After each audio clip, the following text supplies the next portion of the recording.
Non, avec la dernière communication de la séance de ce matin par notre collègue Éric Poirier.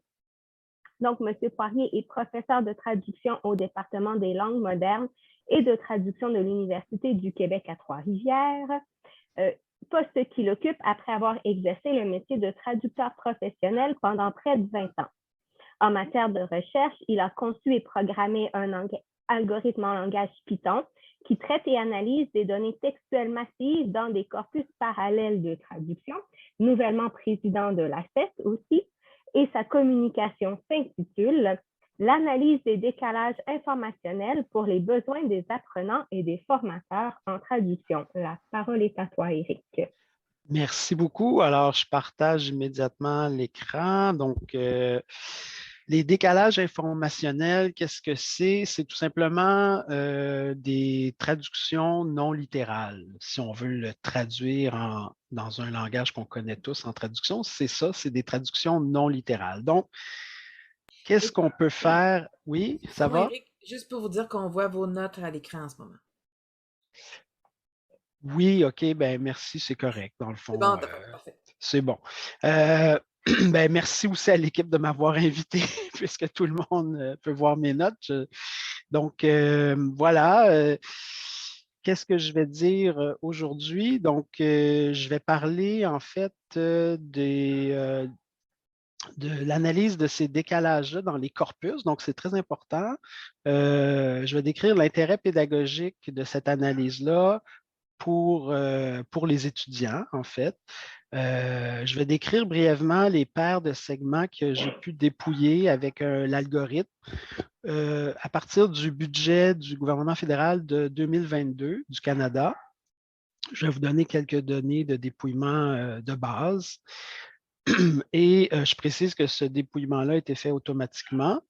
Donc, ça donne une idée des informations qu'on peut utiliser par la suite pour planifier une formation à partir de ces données-là. Je vais décrire aussi quelle paire de segments il est utile de faire analyser manuellement par les apprenants. Dans le fond, c'est bien beau d'avoir une liste de segments avec les décalages, mais lesquels sont les plus intéressants pour les étudiants? Comment ça se traduit aussi sur le plan de la formation, de l'apprentissage de la traduction? Puis, je vais terminer avec une description des avantages et des inconvénients de l'analyse manuelle des décalages informationnels. Donc, le contexte pédagogique, c'est le besoin, je pense, d'avoir des méthodes d'évaluation objectives, surtout du point de vue des étudiants. Là, je me place plus de ce point de vue-là. En ce sens-là, la traduction automatique répond à un besoin de normalisation, si on veut, de la traduction, c'est-à-dire d'avoir des traductions dépouillées de biais ou de vision, si vous voulez, subjective des situations. Et ça peut être intéressant aussi en soi, mais je pense que le besoin de la traduction automatique ou l'intérêt suscité par la traduction automatique passe en partie par cette description-là normative de la traduction. Donc, le point de vue de la pédagogie, c'est ce que Kelly disait en 2005 déjà, quand elle disait que c'était frustrant pour les étudiants de traduire un texte en classe qui était difficile, qui était ardu, puis qui était rempli de pièges. On se retrouve aujourd'hui dans une situation un peu inverse où on a des textes des étudiants qui sont passés dans la traduction automatique et ça devient un peu désolant pour l'enseignant de réviser ou de corriger. Je pense qu'il y avait la présentation de Valérie hier qui faisait allusion à cette dimension-là, d'avoir, pardon, d'avoir des textes neutres ou un style peu audacieux ou peu intéressant comme correction. Donc, sur le plan pédagogique aussi, je trouve qu'on a un besoin pour les formations des traducteurs d'avoir des activités d'apprentissage qui sont centrées sur le transfert linguistique. Par opposition notamment aux corrections linguistiques qui relèvent d'un autre ordre d'apprentissage. Et là, ici, je me réfère plus précisément aux compétences stratégiques du groupe Pacté. Et bon, je pense que d'avoir aussi des activités outillées accessible aux étudiants, c'est aussi une façon de favoriser leur autonomie dans l'apprentissage de la traduction. Et c'est important aussi de dire que l'apprentissage de transfert linguistique doit se faire avec la prise de conscience de la relation entre le texte source ou l'élément source et l'élément cible. Et on doit mettre à disposition cette information-là aux étudiants dans leur formation. C'est très important. Ce qui fait que, d'après moi, les corpus parallèles recèlent un potentiel pédagogique très intéressant, d'autant plus que ce sont généralement des textes de qualité. En tout cas, si on les choisit, c'est généralement des textes de qualité ou en tout cas de meilleure qualité que la traduction automatique. Et on trouve, dans le fond, dans ces textes-là, des faits de traduction. On pourrait même peut-être penser à créer une science empirique des données traductologiques à partir de ces données-là qui sont quand même à la disposition d'un grand nombre de chercheurs et d'étudiants également. Donc, pourquoi les corpus parallèles traduits par des humains? Donc, je pense que la meilleure façon de dégager la plus-value de la traduction humaine, c'est de l'étudier en elle-même, en tant que telle. Donc, ça suppose que les apprentissages qui vont être fondés sur ces données-là vont être sur des textes plus fluides que la traduction automatique. Ça favorise aussi une acquisition de méthodes empiriques dans l'analyse et la réflexion sur la traduction chez les étudiants. On a 3 couples, en fait, d'analyse possibles. On a le texte source et le texte cible traduit par un être humain, et on a aussi le texte source traduit par la machine, évidemment. Puis on peut aussi comparer la traduction humaine avec la traduction automatique. Et tout ça se fait par le concept de corpus parallèle, et c'est l'outil, je pense, privilégié pour faire ces comparaisons entre les différents styles de traduction de n'importe quelle langue, en fait. Donc, c'est des documents qui sont riches pour la description des normes et des techniques de traduction de qualité. Donc, voilà un peu pourquoi je m'intéresse à ce sujet-là. Le constat, c'est un constat d'une norme de traduction pragmatique qui remonte à déjà 2005, Daniel Gilles qui disait que même si on peut, dans le fond, analyser différents types d'informations dans les textes, il reste que la tendance générale des traducteurs, c'est de calquer la structure informationnelle du texte source dans le texte cible. Donc, ça veut dire, ça se reflète dans le fond par une prépondérance de la traduction littérale, et cette intuition-là de Daniel Gilles a été validée ou est vérifiée, si on veut, avec justement même la traduction automatique neuronale, qui est de loin beaucoup plus littérale que la traduction humaine. J'ai des données aussi là-dessus, je pourrais peut-être en partager, mais là, pour cette communication-ci, ce n'est pas le lieu. Je vais profiter d'un autre moment. Mais donc, et là, quand on parle de traduction littérale, c'est important de faire la différence entre l'isomorphisme de traduction, donc le calque de la structure informationnelle du texte source, et l'anisomorphisme des langues. Donc, la traduction littérale n'est pas la traduction mot à mot, justement à cause de l'anisomorphisme des langues qui font que les langues ont des usages différents. Et ces usages différents-là, on pourrait même aller plus loin, on pourrait même dire que c'est ce qui rend nécessaire la traduction. Donc, il faut reconnaître cette différence-là des usages, mais en même temps, on doit aussi reconnaître que quand on traduit, on essaie le plus possible de calquer cette information, ou en tout cas la structure informationnelle du texte source. Donc, je ne sais pas si c'est un paradoxe, mais en tout cas, c'est un fait, ou en tout cas un état qui me semble assez bien établi. Donc, je me suis intéressé pour l'algorithme à donc comment on mesure la quantité d'informations dans les segments traduits. Je me suis intéressé à l'analyse en mots lexicaux. Donc, les mots lexicaux, ce sont les mots d'une langue qui font partie d'une catégorie ouverte. et qui sont porteurs de sens stable, grosso modo. Et c'est à partir de cette mesure-là, donc du nombre de mots lexicaux dans les segments, qu'on peut voir si une traduction a un décalage informationnel ou positif ou négatif ou pas de décalage du tout. Donc, ça, c'est l'appareil, si vous voulez, théorique.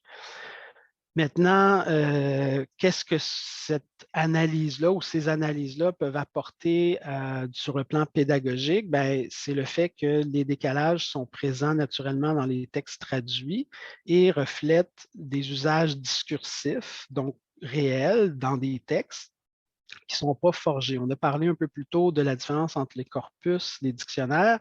Une bonne partie des différences entre les deux se vérifie aussi dans les données comme telles, c'est-à-dire qu'on ne trouvera pas les mêmes constructions dans un dictionnaire que dans un texte.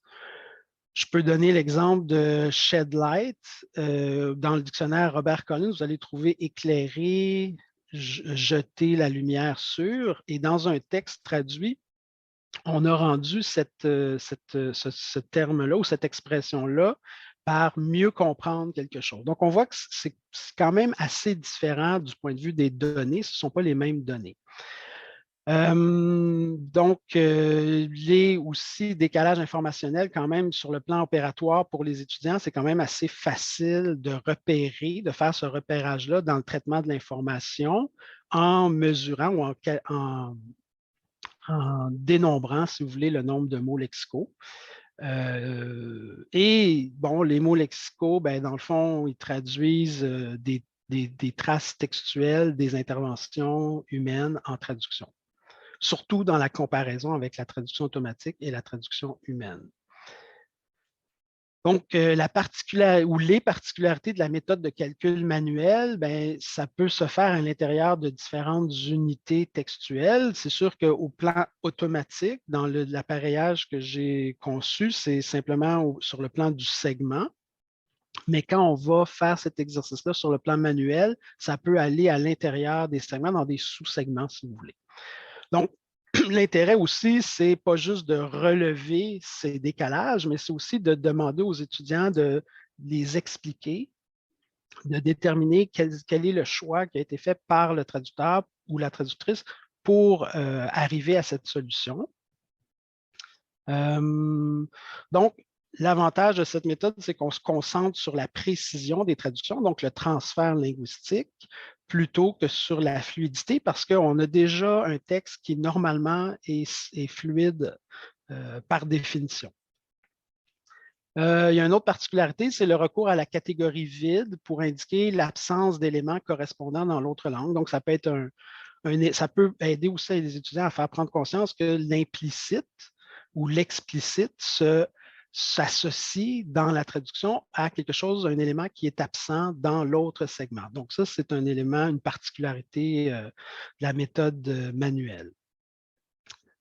Donc, si je dis, bon, brièvement, les indicateurs, comment on les mesure tout simplement par le rapport. Automatiquement, sont mesurés par un ratio du nombre de mots lexicaux dans le segment cible divisé par le nombre de mots lexicaux dans le segment source. Quand on travaille sur le plan manuel, c'est peut-être plus intéressant de fonctionner par une soustraction, dans le fond, de dire que le nombre de mots lexicaux cible est soustrait, dans le fond, du nombre de mots lexicaux dans le segment source.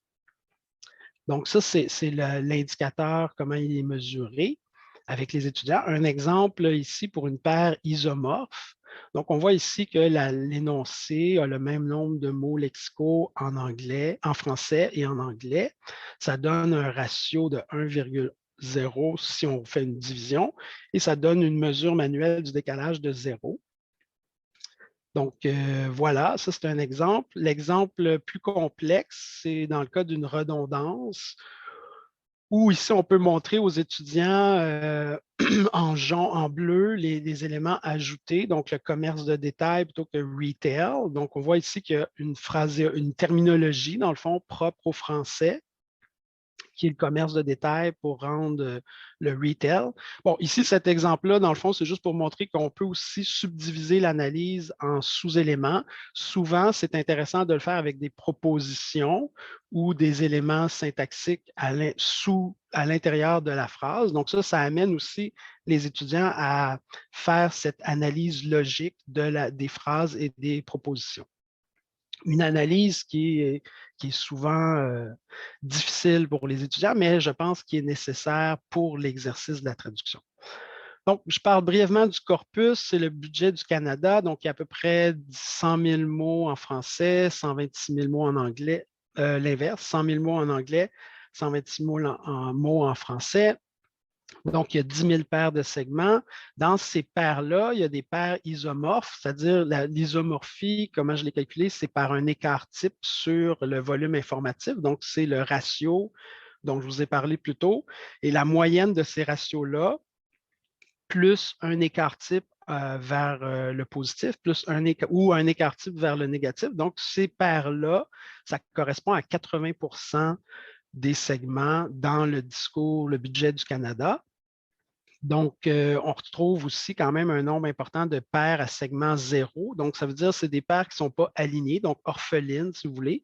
Quand même, ça représente 13,3 %. Donc, ça donne une indication ici que sur le plan de l'alignement, le corpus n'est pas aligné de façon optimale.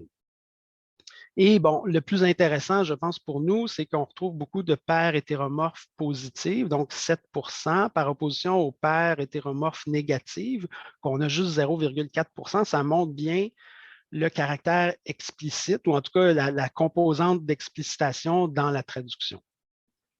Et j'ai fait aussi d'autres catégories qui sont peut-être donc les paires qui sont fortement hétéromorphes et les paires qui sont de point de vue négatif ou d'un point de vue positif. Et on retrouve le même écart entre les paires fortement hétéromorphes positives qui sont de 7 et les paires fortement hétéromorphes négatives qui sont de 0,02 %, soit une quantité infinitésimale.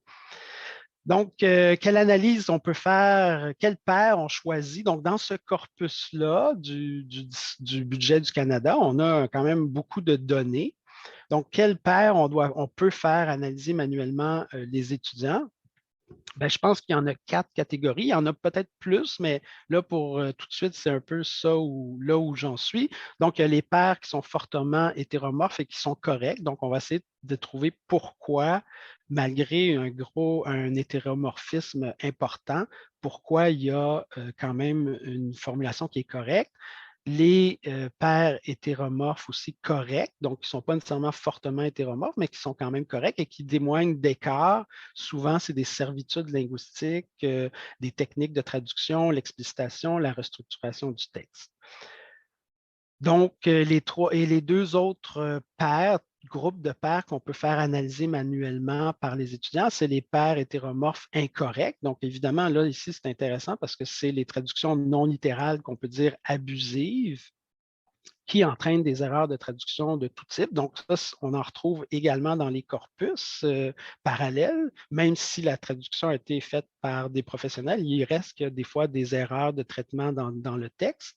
Et ça peut être intéressant de les analyser. Et aussi, il y a un autre groupe quand même important, c'est les paires isomorphes correctes. Donc, c'est le gros du dépouillement des paires de segments alignés. C'est le 80 %. Dans le fond, dans ce 80 %-là, il reste quand même qu'il y a des éléments d'analyse qui peuvent être intéressants avec les étudiants. Par exemple, on peut aller chercher des interférences qui sont passées dans l'usage ou en tout cas qui sont justifiées pour certaines raisons. Je vais en avoir quelques exemples tout à l'heure. Et c'est évidemment ce groupe-là, donc le groupe des paires isomorphes correctes, ou en tout cas correctes, oui, qui sont le lot de la traduction automatique. Donc, quand on analyse la traduction automatique avec ce type d'outil que j'ai de l'algorithme, ben, on se rend compte que la traduction automatique, elle est très proche dans sa construction, dans ses constructions, elles sont très proches de celles de l'anglais ou du texte source.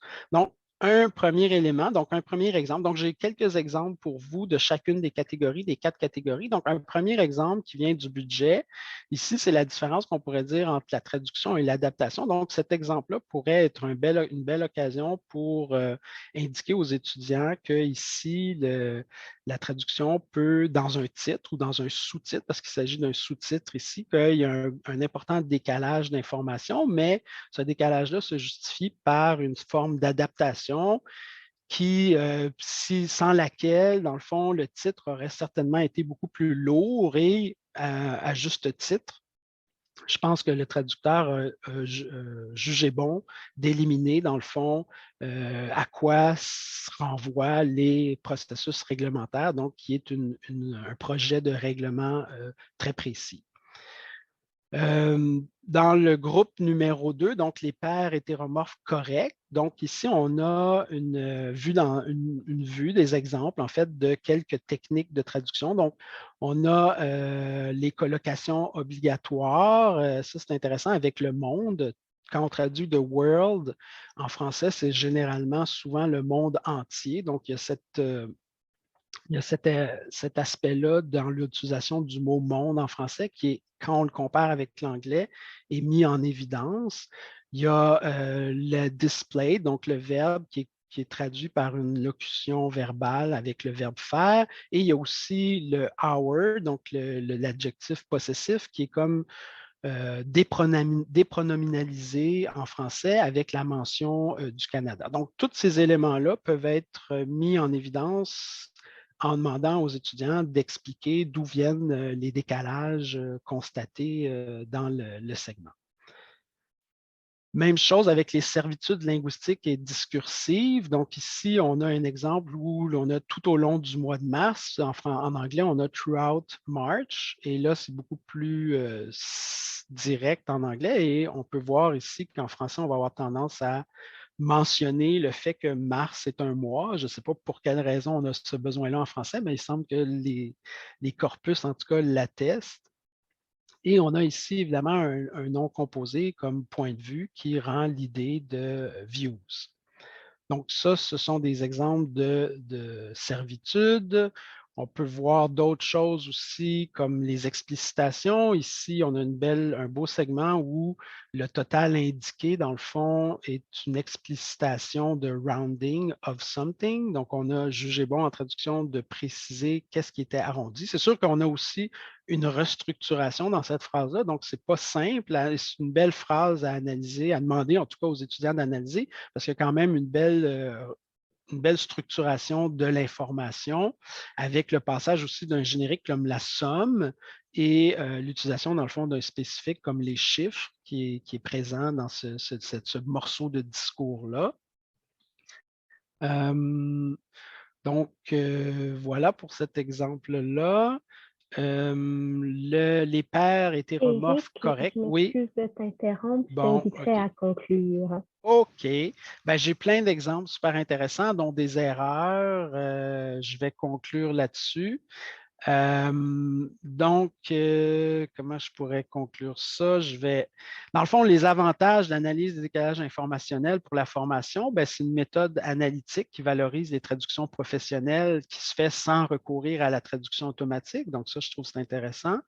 Ça repose sur des études de cas réels et ça s'appuie sur une méthode empirique, opératoire et objective de comparaison qui est accessible aux étudiants, aussi bien en révision bilingue que dans la comparaison des deux traductions, traduction automatique, traduction humaine. La méthode peut être mise en œuvre de façon automatique pour l'enseignant et possiblement aussi peut-être pour les étudiants éventuellement, puis manuelle pour les apprenants. Donc, les inconvénients, il y en a aussi quand même. Il y a des bruits dans l'analyse, il y a des conventions d'annotation pour certaines parties du discours. La méthode est évidemment moins intéressante pour l'analyse des traductions automatiques. Et il y a une représentation quand même rudimentaire du sens, même si empiriquement, cette représentation-là est quand même opératoire. Prochains travaux, c'est la comparaison entre la traduction automatique et la traduction humaine. Si vous avez des questions, ça me fait plaisir d'y répondre. Je suis désolé d'avoir coupé court un peu à ces exemples-là, mais c'était pour vous alimenter, dans le fond, votre réflexion comme enseignant sur la recherche d'exemples probants. Voilà, merci.